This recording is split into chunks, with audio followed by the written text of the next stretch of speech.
Valsang police ठाण्यात शंकरलिंग प्रशालेच्या विद्यार्थ्यांना कायद्याचे मार्गदर्शन। दक्षिण सोलापूर तालुक्यातील वळसंग पोलीस ठाणे येथे वळसंग येथील शंकरलिंग प्रशालेच्या विद्यार्थ्यांना कायद्याचे मार्गदर्शन करण्यात आले।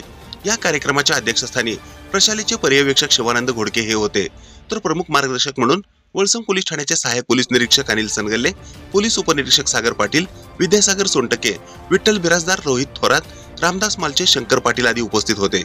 सहाय्यक पोलीस निरीक्षक अनिल सनगल्ले यांनी FIR, क्राइम ब्रांच विभाग, गोपनीय विभाग, मुद्देमाल विभाग, संगणक विभाग, वायरलेस विभाग, SLR rifle, carbine, gas gun व पिस्टलची माहितीसह विद्यार्थ्यांना स्पर्धा परीक्षेबद्दल मार्गदर्शन केले। सहाय्यक पोलीस फौजदार विद्यासागर सोनकांबळे यांनी सर्व विद्यार्थ्यांना वाहतुकी संबंधी माहिती दिली। यावेळी शिक्षक विद्यार्थी मोठ्या संख्येने उपस्थित होते। ही बातमी संकलित केली आहे संपादक गुरु गायकवाड यांनी। ताज्या घडामोडी पाहण्यासाठी आजच महाराष्ट्र सुखदेव न्यूज या YouTube चॅनलला लाईक आणि सबस्क्राइब करा। ताज्या घडामोडी पाहण्यासाठी आजच महाराष्ट्र सुखदेव न्यूज या YouTube चॅनलला लाईक आणि सबस्क्राइब करा।